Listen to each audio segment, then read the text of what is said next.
Today's daf we're going to be learning is Zevachim daf bet. Welcome to Masechet Zevachim. We are starting a new track. Masechet Zevachim is sponsored by Esther Kramer in loving memory of her father Manny Gross on his third year at site. He exemplified a path of holiness and purity, living with Kedusha in his everyday life. A beautiful and appropriate Kedusha message for today. Starting Seder Kodshim, and today's daf is sponsored by Judy Felber in loving memory of her mother Yocheved Bat Tzvi and Sarah on her fourth year at site. Okay, Masechet Zevachim, welcome to all of us to our new ground we are treading on. This is a whole new section, a whole new kind of way of thinking. What I want to introduce it. First of all, I want to recommend that you go listen to the introductions on our site. We have from Ayelet, which really gives all the background. It's an excellent introduction that if you want to feel like I'm going into this Masechah with knowing some basics, it's very helpful and very relevant and gives perspective on it, and definitely a must listen to. Okay, it's about 25 minutes.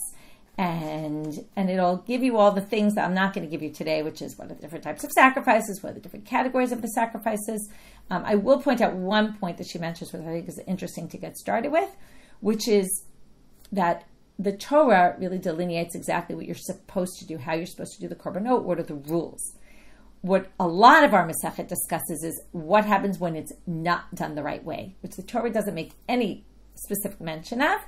And what they're going to try to figure out is, well, what if it's not done properly? Which sometimes, by the way, happens in other Masechtot. Like if you remember, Ketubot starts out with, a situation where the woman maybe lied and the husband isn't sure whether, and whether she was really a virgin before or not. And all of a sudden, like all the mess ups that could happen, in general, a system of law deals with.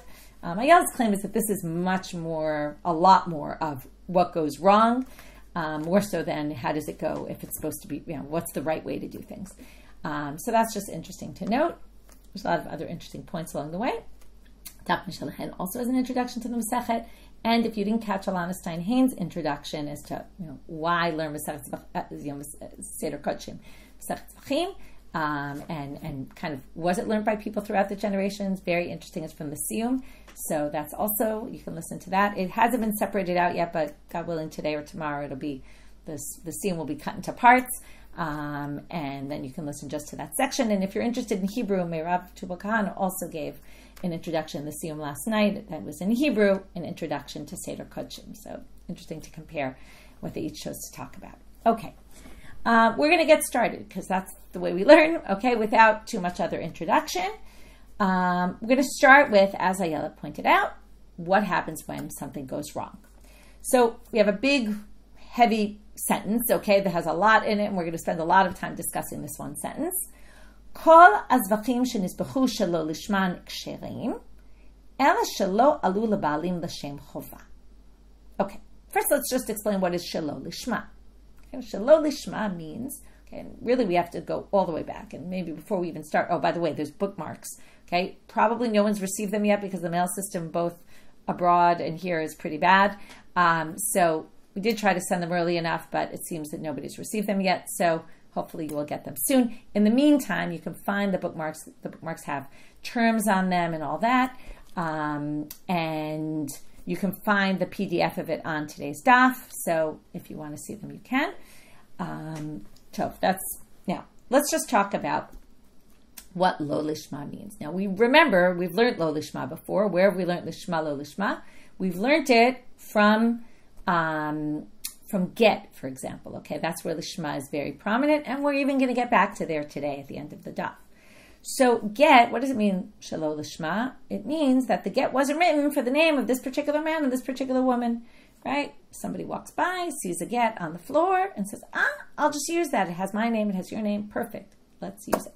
But you can't do that. The get has to be written lishma. And in fact, I don't know if you know this, but it takes a while when you do a get in a court. Why is that? Because they write it from start to finish. It's not like a ketubah. Ketubah, you buy like a pre-printed ketubah, and then you just fill in the blanks, right? Or you get it made. But often you just take like a printed one, and you just fill in the names. You can't do that with a get. The whole thing has to be written for the sake of this couple. So not only does it have to be written from the start with the intent for a get, it also has to be written with the intent for these people. So if it was written for someone else, can't use it. So now we're going to talk about a zevach shelo lishma. Before we get to lishma, we have to understand what is the trajectory of this. Like, where does it start?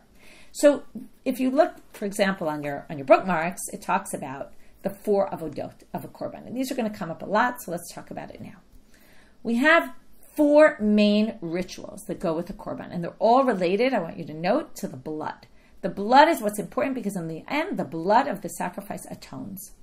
So how does the blood atone? The pinnacle is the sprinkling of the blood or pouring of the blood. It depends on what sacrifice, how you do it. Get to all that later.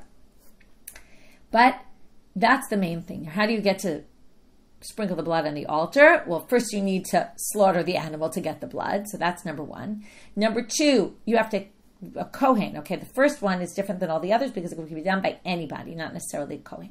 The rest of the avodot have to be done by kohanim, and that's catching the blood from the slaughter in a sanctified vessel, and that sanctifies the blood. Then we're going to learn a lot about this, that things have to be in what we call klei sharet, okay, the kelim, the special kelim in the temple, and then then things become sanctified in them. By the way, I just remembered, Shuli said she's going to write an intro on like the Beit HaMikdash and all that, so that'll be her introduction this week, which I don't think has gone up yet. Then after you catch the blood, then you have to bring the blood to the altar. Okay, we'll see that one perhaps, according to some opinions, is a little different than all the others because it doesn't necessarily have to happen. You could theoretically just slaughter the animal right next to the altar and then you won't need to bring it. So there's a big machloket about that avodah. And how critical it is. Then we're going to move to the last one, which is once you get to the altar with the blood, then you sprinkle it on the altar. So those are the 4 main avodot. But there's a stage that happens before that. And what is that stage? It's also a very important stage, and that's really what our Mishna is focusing on, is, even though it doesn't say so, is when you designate the animal to be a sacrifice. So I take an animal. This is usually how it works, right? I have to bring a sacrifice to the temple. So I find an animal, I buy it, I have it, whatever I do. I take the animal and I say, this animal is going to serve for my korban. From that moment, this animal has a trajectory. And with the first line of this Mishna is very fascinating. Because let's say I have to bring, let's say I volunteer. I say, I want to bring, that's a lot of sacrifices in the temple were voluntary offerings. That's one of what Ayala does, is she does a nice categorization in the beginning of her shiur about different, how you could categorize them, the korbanot in all different kinds of ways. So one is voluntary versus obligatory. We have voluntary ones, we have obligatory ones. So it doesn't matter voluntary or obligatory in this situation. But I have a sacrifice, let's say, voluntary. I decide I want to bring a korban ola. Okay, ola gets all burned completely. None of it gets eaten. Okay, that's another difference between sacrifices. Some get eaten, some don't get eaten. Anyway, I say I want to sacrifice this as an ola. So I take an animal and I designate it to be a korban ola. Then, here comes in our Mishna. Now, so that korban, lishma, that korban, right? That korban is done for the sake of an ola. Now, it's supposed to be done for the sake of an ola. What if, when the person sacrificing it, which by the way, could be me, let's say, because anyone could sacrifice, or it could be a kohen or someone else doing it for me, not necessarily me. Whoever's doing the sacrificing, if they do it shelo lishman, meaning while they're sacrificing it, okay, I want you to see these words, kol zevachim shenizbechu. Zevach here means 2 different things. And you'll see all throughout, zevach is always going to a little bit mean different things, but often when a zevach is a sacrifice, but the verb shenizbechu means shenishchitu, that was slaughtered. So we have this sacrifice that was slaughtered shelo lishman, for the wrong reason. What does that mean? It means that somebody took this korban and said, when they slaughtered it, I'm slaughtering this instead of for an ola, I'm slaughtering this as a shlamim. Okay, they get confused. Which, by the way, you can imagine if the Kohen's doing everyone's sacrifices in the temple, you can see it might be a little confusing. Which one is this for? If he does it shelo lishman, ksherim. Now, you would think this ruins it because, right, it was slaughtered with the wrong intent. But no, the korban is not ruined. Well, not completely anyway. It's kasher. Okay, we'll see what that means in a minute. But ela shelo alu labalim l'shem chova. But I will not fulfill my obligation with this korban. In other words, it's messed up as regards the owner of the sacrifice. So this doesn't fulfill my obligation. So now I have to bring a new korban ola, which, by the way, begs the question. Okay, we're right at the transition between nizikin and kodshim. Okay, which I mentioned in the siyum that kodshim is all about machshava and your intent. But what's really fascinating here is that, what about the damages cost to me? I now have to bring a new animal. I pay for that animal. Now I have to pay for a new animal. Okay, the Mishna is not talking right now about, does the Kohen have to, if let's say the Kohen messed it up, do they have to compensate me? But that's not the topic of the Mishna, although I do believe we're going to get to that later. I can't remember now, but I think it comes up in a sugya later. So now we have a disqualification by intent. Now it doesn't disqualify the sacrifice. So what does that mean? It doesn't disqualify the sacrifice. What it means is that sacrifice needs to be brought. Okay, it needs to be sacrificed. It's still kasher, and it needs to be sacrificed. And in fact, we're going to learn the Gemara today. Not only does it need to be sacrificed, it needs to be sacrificed as its original trajectory. Okay, so if I designate it as an ola, someone slaughters it for the sake of a shlamim, we continue along as if nothing happened and bring it as an ola in the temple. But it didn't work for me, and I have to bring a new korban to fulfill my obligation. So now we see there's these two tracks. There's a person's personal obligation, which it could be an ola. It could be, I did something that I have to bring for a sin offering or something, although we'll see a sin offering. If it's a chatat, it's a little different. Let's take an asham, for example. There's a personal obligation, whether it's voluntary or obligatory, it doesn't matter. But once it's voluntary, I volunteered, I now have to bring it. And that's from, we'll see, they're going to actually quote a pasuk that says, Motzat fatecha tishmor, ve'asita kasher nadarta l'Hashem Elokecha, right? If you promise something, you have to keep your promise.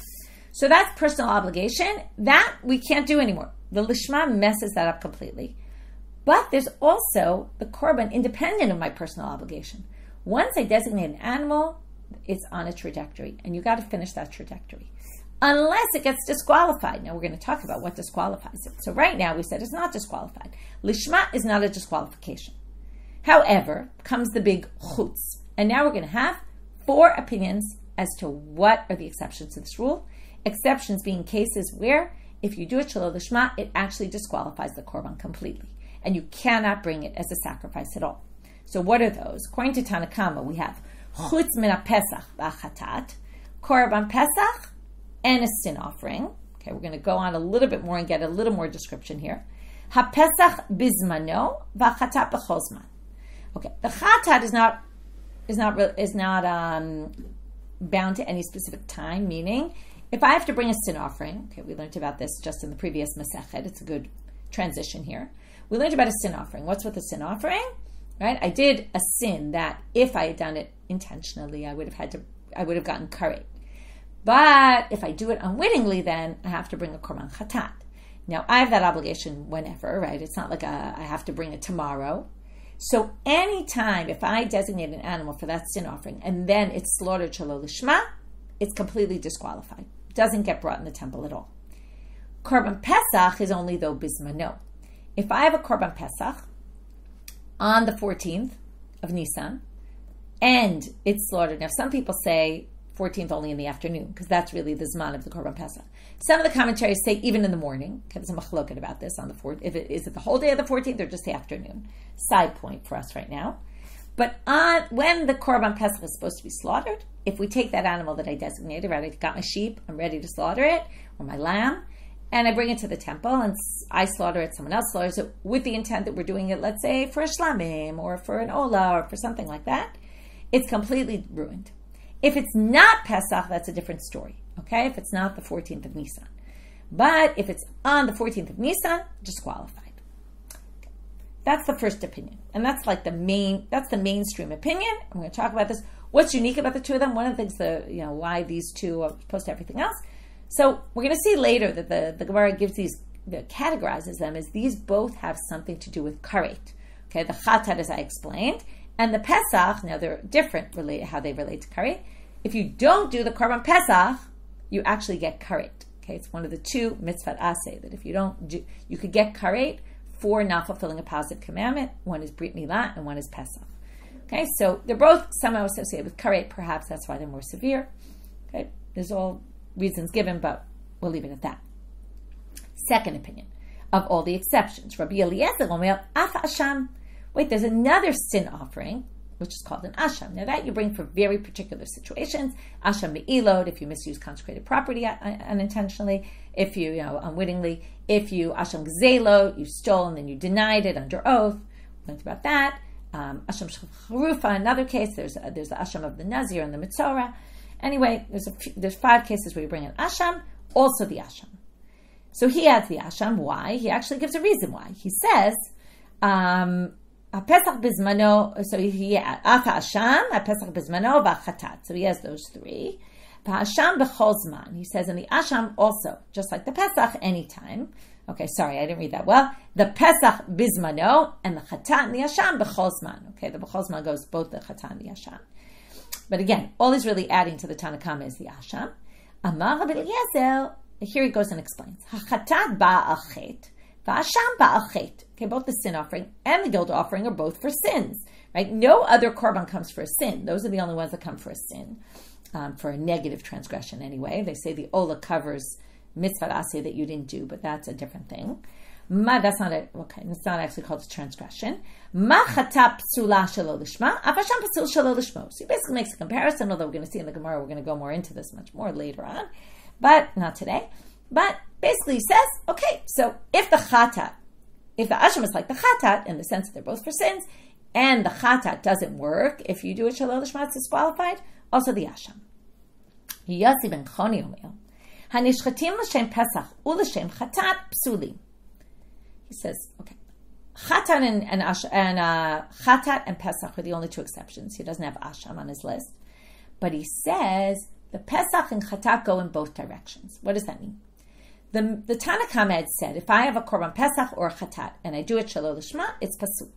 Comes Yossi ben Choni and says, what if I have an ola and I say I'm doing it for the Pesach and it happens to be the 14th of Nissan, or I'm doing it for a sin offering?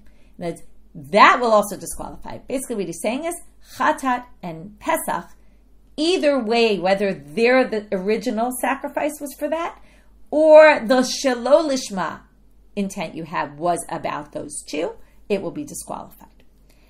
And Shimon Chiazarya Omer, shachatan l'shem gavoa mehen kshirim, l'shem namuch mehem psulim. He's different than all the others. He says, it all depends what direction you're going in. If you go from a lower level sacrifice and then you do it for the name in the sake of a higher level sacrifice, that works.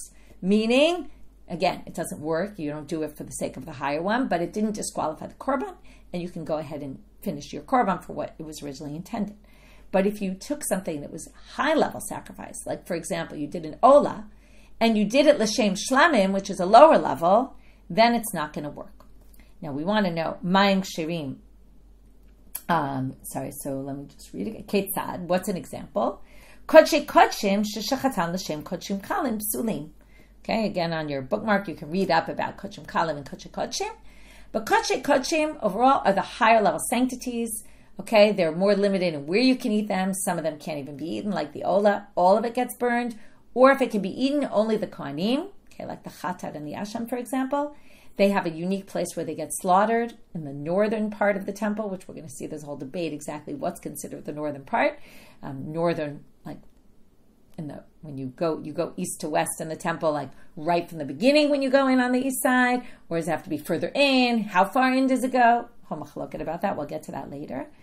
But there's a certain area where they can be eaten. There's all different laws about the kodshe kodshim. Okay, they're more severe in their sanctity than the kodshim kalim, which generally are eaten by anybody, can be eaten in the whole city of Jerusalem, and can be slaughtered anywhere in the Azara. Okay, they have to be in the Azara, the inner courtyard, but slaughtered anywhere in there. Now, so if you take kodshe kodshim and then you do it l'shem kodshim kalim, that's lowering it. That's psulim. That's going to be disqualified. Kodshim kalim sheshachatan l'shem kodshe kodshim kshilim. Okay, that's one example. So if you do, or 2 examples, if you do it in that direction, right? So the first example is kodshim kalim to kodshim kodshim, or kodshim kalim. So one works, one doesn't, right? It all depends. If you're going higher level, it will be not disqualified. If you're going lower, it will be disqualified. Ha-bechor v'ha-ma'asel. He's giving another example. Even within kodshim kodshim and kodshim kalim, there's levels, okay? There's levels of severity. So let's say you have bechor and ma'aser that you did l'shem shlamim, okay? Shlamim is more higher level sanctity than a bechor and maaser. Okay, the bechor is the firstborn, and the maaser is the 10th of your animals that you tithe, which we made mention of in yesterday's shir about the Tmura. Kshirim. Okay, that works, but shlamim shechatan l'shem bechor l'shem maaser psulim. But if you took a shlamim and you did it for bechor maaser, that wouldn't work. Okay, so those are 2 examples. Now the Gemara starts off and starts asking, there's two questions we're going to deal with today. The first is linguistic. Why does the Mishna employ a particular word? Okay, why they even ask this question is a good question. My theory, because it's not really such a strong question, my theory is that maybe they just wanted to tell you the answer and kind of came up with a question to get to the answer.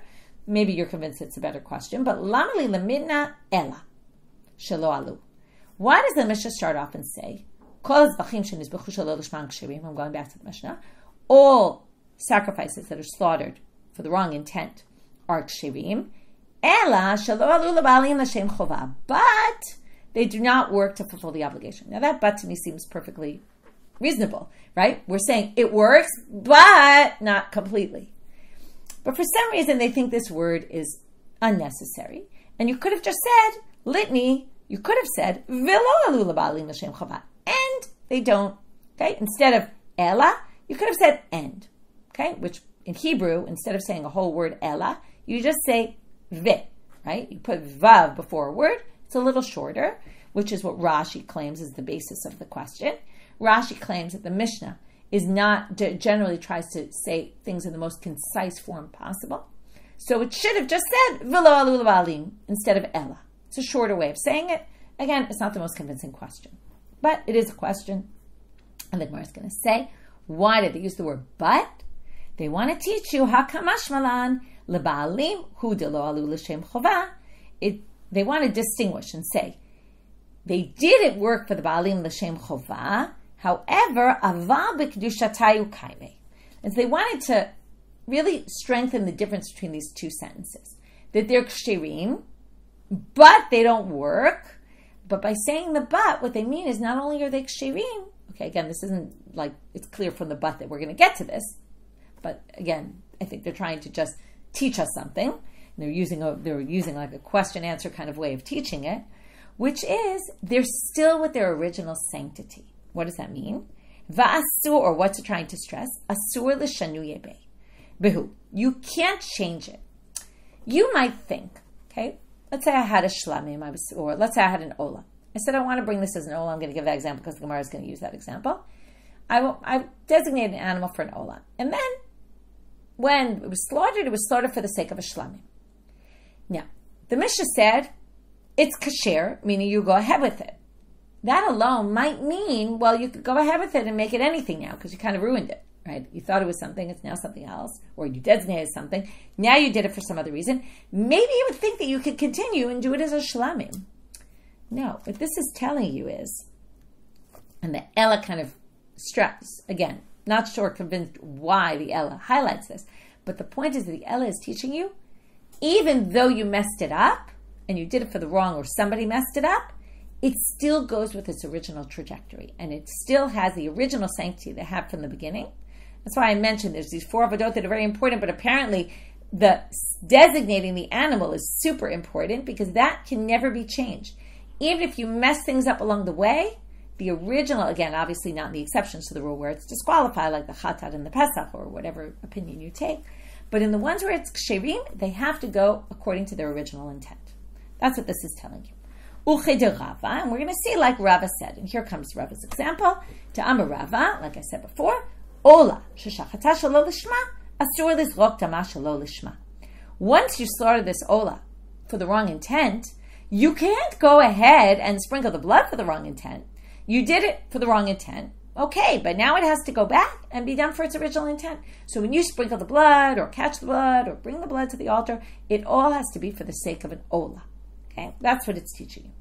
And that's what Rava says, and they say, what our answer coincides with what Rava said. Now we're going to bring, and it's unclear whether this is the Stam Gemara bringing this, or maybe Rava himself, probably the Stam Gemara, telling us, we can prove what Rava said. We could show we could bring a logical argument to prove it, and we can also prove it from a pasuk. Here's the logic. Mishum deshane be kolhane lishane be beleza. Just because we messed it up a little, right? The fact that we have to still sacrifice it doesn't make any sense that we can mess it up more. Okay, I'm thinking like if you rip a pair of pants, right? you want to sew it up, right? Rather than try to rip them entirely, and just say, oh, let's turn them into something else. No, like usually you would try to fix it up if you could. So in the case where you can bring it like it was originally intended. Or maybe you can learn it from a pasuk. We're going to read this pasuk the way the Gemara reads it, but we're also going to read the simple reading, which isn't so complicated. They're going to claim that there's a problem in this pasuk, and therefore we can learn from this pasuk. Okay, but we can also read this pasuk in a very simple way that doesn't really create problems. So we'll try to read it both ways. Motza sfatecha tishmor. It's a pasuk from Dvarim Kaf Gimel. V'asita ka'asher nadarta la'Hashem Elokecha nidava asher dibarta b'ficha. It starts out, Motzas Vatecha Tishmor, which is a very important thing to teach in the first daf of Zevachim. You promise, you commit to do something, you have to keep your promise, okay? And do like you promise. That's what it says, Kasher Nadarta, which is to a neder, you take a vow to bring something to the temple, you have to do it. Nidava Asher Dibarta Beficha, now this is just poetic, right? Neder, nidava are similar, right? A nidava is a voluntary thing. A neder is also, I vowed to do something I wasn't supposed to, I didn't have to do. So they're really one and the same, and it's one of these poetic psukim that repeats, right, something in different words. But the Gemara says, because according to the Gemara, a neder and a davar are two different things. Okay, and we're going to talk about this later, but there's two different things. One is you say, I will bring something to the temple, and one is this animal will be brought. One is on the person, one is on the animal. Those are two different things. So comes the Gemara and says, Hai nedava, nederhu. Right? It's a neder, not a nidava. These are two different things. So how does the pasuk switch from talking about one category, halachic category, right, a neder, and switch to nidava? Again, you can explain it very easily that in the Torah they weren't distinguishing between these. They weren't looking at these two terms as two different types of ways of bringing voluntary offerings, just voluntary offering. But the Gemara uses this question, and from here on, I'm a better ready. Ela im kemasha nadarta asita yehe neder. V'imlo nidava yehe. So the first thing they do from this pasuk is they say that by switching from neder to nidava, they're actually referencing our situation, which is what? Im kimosha nadarta asita, if as you vowed you did, then it will continue to be a neder. Im lo, meaning, right, so if I was supposed to bring an ola, I said I'm going to bring a voluntary ola burnt offering, and then it's slaughtered for an ola, great, that's my neder. Now, the switch to nidava teaches you, well, im lo, okay, all of a sudden references our case. What if you didn't do it for the right reasons? Well, then, nidava yehe. Well, then it'll switch into a different category called a nidava. And then it's not fulfilling the original obligation, but it is a nidava. And now here comes the argument here. Unidava mishari l'shinuyaba. Once a nidava, well, you can't change it. In other words, a nidava can't be changed. So the point is that it morphs into something else, but again, from its original trajectory. Because you can't just decide what kind of nidava you want to bring and just change the designation of it. So it's sort of a combination of pasuk and logic, because in the end, the pasuk ends with this logical reasoning, which is, once it's a nidava, obviously you can't change. So neither of these are the most convincing, right? It's not the most convincing argument, but we found a source for Rava. Okay, which again is what we said, right? That's how we started, that Rava's halacha can be derived from the language of the Mishna of the word Ella, okay, which also wasn't the most convincing. Okay, this whole halacha is a little bit tricky, and not tricky, but it's not like Ella proves what we tried to say it proves, and it's not exactly like we can learn from this pasuk so clearly what we say we can. Okay, Amarle Ravina L'Rav Papa. Next sugya. Here we start out with a little bit of an introduction to our sugya, which isn't so germane to the topic. But Ravina says to Rav Papa, Lo havit kabam be'orta b'tchuma Beit Harmach. You weren't with us last night in the Beit Midrash, in the Tchum of Beit Harmach, which is a place in Iraq. Derame Rava Milim Al Yata. You missed a great shir. Okay, for anyone who didn't come to the Siyum last night, right? You missed a great shir. Chaval. He brought up this great contradiction. He said something brilliant. Okay, Derame Rava Mile Mal Yata Hadade V'Shane Lehu. In other words, he brought two big things against each other, contradiction, and he resolved it. So my Mile Mal Yata, what was the great thing that happened in the Beit Midrash? Right, probably Rav Papa was asking him, okay, look, what did I miss? Tell me, fill me in. Tanan, it says in the Mishna, Kol Zevachim shenizbechu shelo lishma v'chulei. That's our Mishna. Ta'ama d'shelo lishma. Hastama alu nami lebalim l'shem chova. The Mishnah specifically says if they were done for the wrong reason. What if they weren't done with any intent at all? So it sounds like from the Mishnah, you could infer that if it wasn't done with any intent, okay, remember, I designated originally to be an ola. Someone slaughters it according to the Mishnah as a shlamim. What if they just slaughtered it without any intent whatsoever? Oh, I forgot to mention something important. It's a machloket between Rashi and the Magid Mishna on his commentary on the Rambam. When we say intent, is intent something in our minds, in our heads, right? Just we think at the time, or does it have to be expressed in words for it to be considered shelo lishma? That's a different issue. It reminded me that I forgot to mention this. So Rashi says, much later on in Masechet, when we talk about lishma and what lishma is, Rashi says that it has to be, that we're talking about that you expressed it in words. Okay? Machshava in general, like pigul, which we're going to get to, which is all based on machshava. According to Rashi, it's not just in your head. If it's just in your head, that's not enough of a problem. It has to have been expressed for it to disqualify, okay, or for it to create this situation where it's sort of not disqualified, but it's disqualified enough it doesn't work for the ba'alim l'shem chovah. So according to Rashi, it's all expressed in words, and according to the Maggid Mishnah, the way he reads the Rambam, he derives from the Rambam. He thinks the Rambam thought that it was even in your mind alone, okay? That's just an interesting machloket that's important to know because kind of what are we talking about here? We need to know in all these sugyot we're going to talk about your intent, how important your intent is. Do we mean intent just if it's in your head, or do we mean intent that you expressed in words only? And only that can disqualify. Okay, but that's not what we're talking about here. What if you didn't have any intent whatsoever? So it sounds like alunami lebalim l'shem chovah. It sounds like it would work. Okay, you would fulfill your obligation without any intent because right, it's only intent that would mess it up. But here you didn't have any intent, so it's a wrong intent is a problem, but no intent is fine. Why would no intent be fine? Well, likely because either because it doesn't require intent, which is possible. There's a big machloket between two achronim, between Rav Chaim Mibrisk and Rav Chanan Wasserman, which is, does it actually need lishma, and it's just that the lishma happened earlier when you designated the animal, or does it not need lishma at all? Okay, that's an interesting machloket. That's more theoretical. We're not going to get into that right now. So the Gemara, according to the Gemara now, what Rav is saying is, from our Mishnah, it seems like it would work without any lishma at all. Stam would be fine. It's only if you do the wrong intent is it a problem. Urimini. Now, what's the contradiction? Because remember, Rav brought up a contradiction between two things. Kol get shenichtav shelo l'shem isha pasul. If the get is written not for the intent of the woman, it's disqualified. V'stamanami pasul. And we know by get that if it's done stam, it doesn't work. If you just have, a document that someone happened to just write the name of a man, the name of a woman, and you happen to have the same names, and you decide to use that get, it doesn't work. Ushane, so there's a contradiction. If that's lishma and that's lishma, aren't they the same? So why do you need lishma in getting? You don't necessarily need lishma in a sacrifice. V'shane zevachim bestam lishma nomdim. Isha bestam alav legerushin omedet. So here's the difference. Zevachim are stam lishman.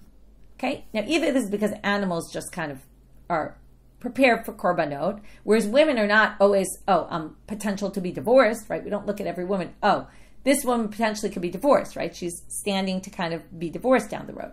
No, that's not the way we view women.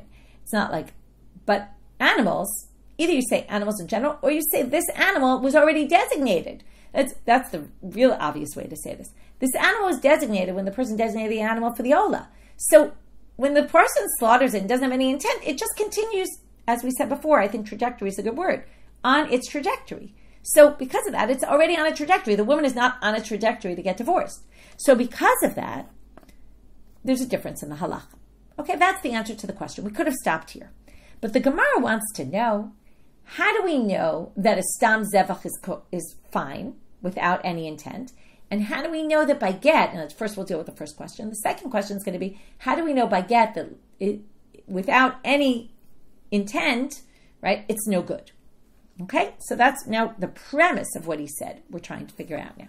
So he brought up a contradiction, he resolved it, but his contradiction was based on two things. One about the zevach and one about the get, and the question is, where does he know each of those things? From where is it clear that that's the case? Now, we did derive from our Mishnah, but who's to say that that's really, right? You could have derived from the Mishnah in get the same thing. And that's not the case. So where does he get it from? So that's what we're going to start with. Zevachim b'stomach shevi minalan.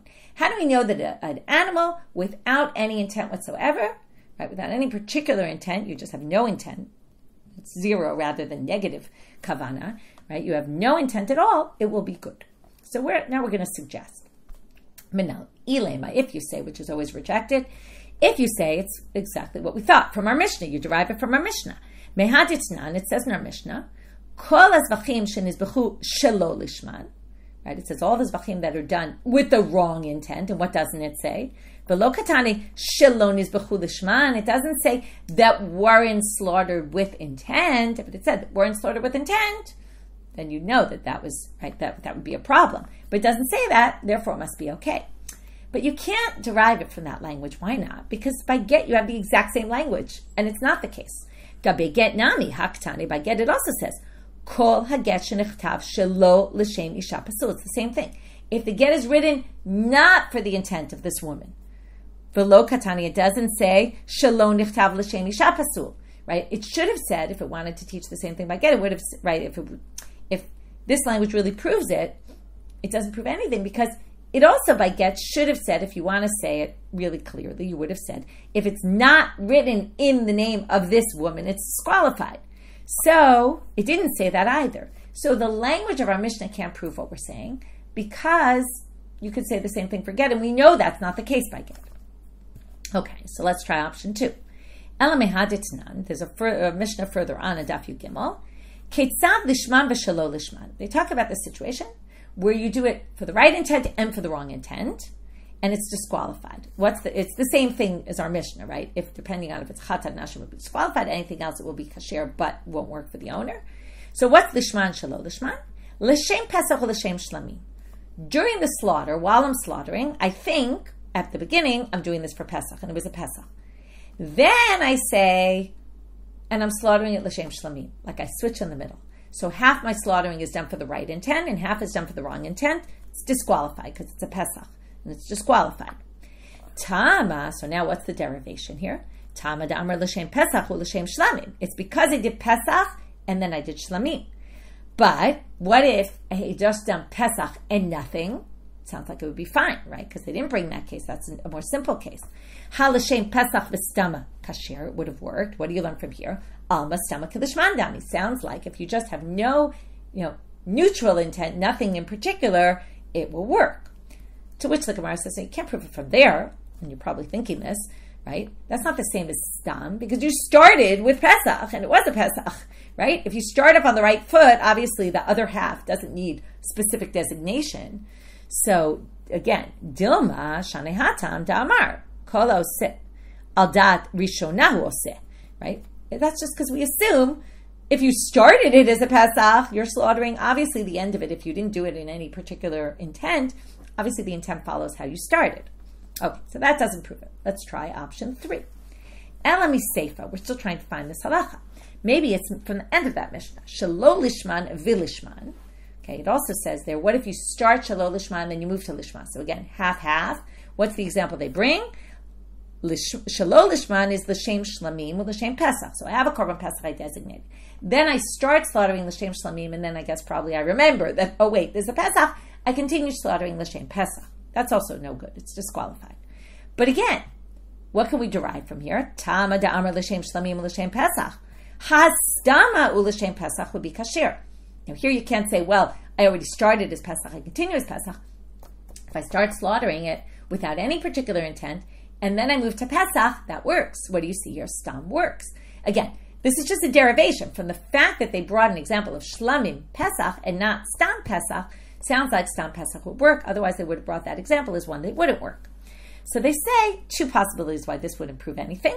Dilma shanehatam da'amar yochiach sofot chilato. Well, just like we said, the beginning of what you thought could prove the end, you could say the reverse. The end proves the beginning. The fact that I started with nothing but then said l'shem Pesach, that proves that I was obviously thinking l'shem Pesach from the beginning, even though I didn't say it. Or, inami, I did tani lishman v'shelo lishman, tani nami shelo lishman u'lishman.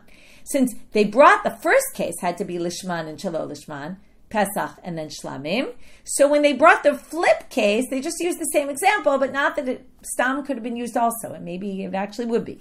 Okay, so maybe it would be disqualified in that case. So anyway, that doesn't prove what we're looking for, which is stam is kasher. Ela, meha. But now we're going to learn it from a different Mishnah, which is much further on the Masechet on Daf Membav. This is where, okay, this goes back to what Ayelet said. We start with all the mess ups here, but we're only going to get on Daf Membav to what is lishma. Okay? How do you do it lishma? L'shem shisha dvarim hazevach nizbach. So the Mishnah says you have to have intent for 6 things when you're slaughtering an animal.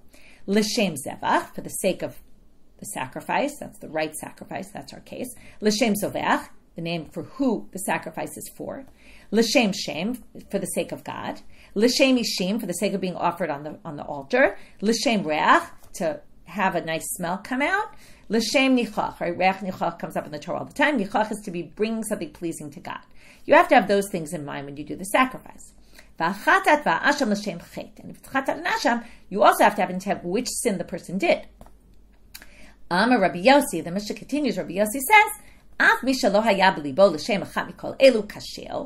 even if you didn't have intent for any of those things, it's still kosher. It still works. That's our important thing that we need.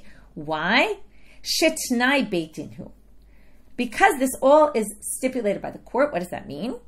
Anu beitin delo lemu lishmo dilma ate lememar shelo lishmo. This is fascinating. The beitin instituted that you shouldn't do a korban lishma. Why? Because they're worried that if they require, when you slaughter it, to have all the right intent, and to have, say, this is for an ola, let's say, you might accidentally do the wrong one and say this is for a shlamim. So better not say anything at all. Right? This is in Hebrew, there's a phrase, kol hamosif goreah, right? Right? People always say this, don't say too much. Too much can get you into trouble, right? Keep it short. Just don't say anything. And if you don't say anything or think anything, depending on whether we go with Rashi or the Maggid Mishnah, is it speech or thought? Right, less is more, thank you. So less is more. You can mess yourself up. So best just not to have any intent. So what do you see here? Okay, if the court stipulates this, right, and said this is what people should do, recommended this, right, basically we're going to say, Isa kadatach, right, so here, Anu beitin delo lema lishmo, right? Dilma ata lemema shelo lishmo, so that you don't mess it up and do the wrong way. Now, if you think Isa kadatach stama pasul, kaime beitin umani milta de mifsabe, if stama wouldn't work, how could the beitin say you should all give your korbanot in that way? So the fact that they told everyone do it without lishma must mean, right, do it without any intent. Well, it must mean any intent must work, and that's their proof in the end. Now we're going to just start with this next part, which is gabe get stama pasul minala. Now, how do we know by get? Doing it stam, without any intent for anyone in particular, is disqualified. Minala. Ilema, so we're not going to have the answer today. We're just going to suggest one answer and reject it, and we'll get to it tomorrow. Ilema mehaditnan haya over b'shuk. If you're in the shuk, b'shamas sufli maklim, then you hear, right, in the shuk people are like, tomatoes for 20, for 5 kilo, and this for, so we have some sofer who's trying to sell his gets, and he's just reading a get out loud. And he stuck a name in, and he puts this name in the get, and he starts reading Ish Ploni Kiresh Ploni Mimakom Ploni. I'm out. Zeshmi v'zeshem ishti. And the guy's walking by, and he's planning to divorce his wife. And he said, that's my name. That's my wife's name. Amazing. I'll just get the get from that guy. Pasul l'gareshbo. He can't use that get. So that seems to prove stam doesn't work, because this get was written stam. But they say no. Dilma kid Rav Papa, that can't prove it because that maybe is like Rav Papa. To Amar Rav Papa, hacha b'sofrim asuim l'lamed askina v'lo ichtav l'shem kritu klal. That get could have been a get that a sofer was just practicing on. And they were just practicing writing, and they just filled in names for the sake of practice. That's a get that's not written at all, even to be what we call a get kritu, a get that separates. That's just a form. A get can't be a form. But it doesn't necessarily mean it has to be written for the name of that man. If maybe it was written for a different couple, and then they decide not to get divorced, and then you could take it. Maybe you would you could perhaps derive it from there. Now it's not the halacha, but this doesn't prove it. So we'll wait till tomorrow to see what does prove it. We'll stop here. So quick summary of our daf. We started with this big halacha that if you do a shelo lishma, it's kasher. It's a good korban, has to be right, and we learned has to continue in what it was originally intended for, but it doesn't work for the personal obligation. That person has to bring a new sacrifice in its place. Other than 4 exceptions to the rule where it's completely disqualified, and we had to be machloket what those 4 are. Then the Gemara asked, what do we learn for the word ela? And that was what I just said a minute ago, that it has to go in its original trajectory. And then we said that's just like Rava, and we proved Rava through a pasuk and through logic, a little argument. Then we went to this second part, which was this contradiction Rava said between get and sacrifices about the issue of lishma. That stama is kasher in Zevachim, it's not kasher in get. And then we proved, how do we resolve the contradiction? Why are they different? And then we proved, how do we know it works in a korban situation, which took us a while till we found the right source. And then how do we learn it by get, that it's no good, and that we're still trying to find the source for that. With that, we finish for today. Wishing everyone a good day.